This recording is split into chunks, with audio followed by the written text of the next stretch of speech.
Electric వెహికల్స్కు Telangana సర్కార్ bumper offer ఇస్తోంది. Electric వాహనాలకు ప్రోత్సాహకాలు ప్రకటిస్తూ రాష్ట్ర ప్రభుత్వం విధాన నిర్ణయం తీసుకుంది. రవాణా శాఖ మంత్రి పొన్నం ప్రభాకర్ ఆ వివరాలు తెలిపారు. ఎలక్ట్రిక్ ద్విచక్ర వాహనాలు, 4 వీలర్స్, ఎలక్ట్రిక్ కమర్షియల్ వాహనాలు, ట్రైగూడ్స్ వాహనాలకు ఎలాంటి ట్యాక్స్ ఉండబోవని చెప్పారు. రాష్ట్ర ప్రభుత్వం తెచ్చిన ఈ నూతన ఎలక్ట్రిక్ వెహికల్ పాలసీ 2026 డిసెంబర్ 31 వరకు అమల్లో ఉంటుంది. ఎలక్ట్రిక్ బస్సులు, కార్లు, ఆర్టీసీ, ప్రైవేట్ ఎలక్ట్రిక్ బస్సులు కొనుగోలు చేస్తే 100% పన్ను మినహాయింపు ఉంటుంది. ఈ మేరకు జీవో నెంబర్ 41ను జారీ చేశారు. ఈ పాలసీ రాష్ట్రం మొత్తానికి వర్తిస్తుంది.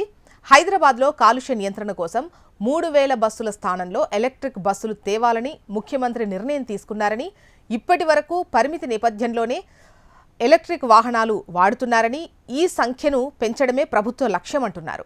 ప్రజలు ఈవీ వాహనాల కొనుగోలుకు ప్రాధాన్యత ఇవ్వాలని కోరుతున్నారు. 15 ఏళ్లు దాటిన వాహనాలను స్క్రాప్ చేసేందుకు ప్రత్యేక పాలసీ తెచ్చామని చెబుతున్నారు.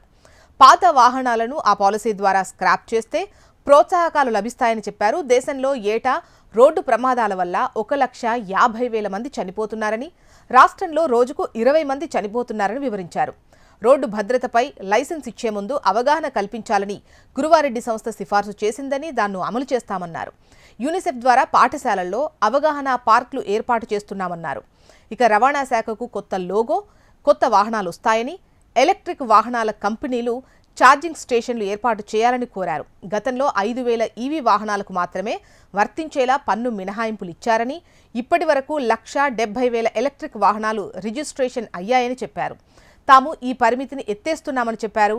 పొల్యూషన్ చెకప్ చేసే వాహనాలు సరిగా పనిచేయట్లేదని, అందుకే ఆటోమేటిక్ టెస్టింగ్ సెంటర్స్ తీసుకొస్తామంటున్నారు.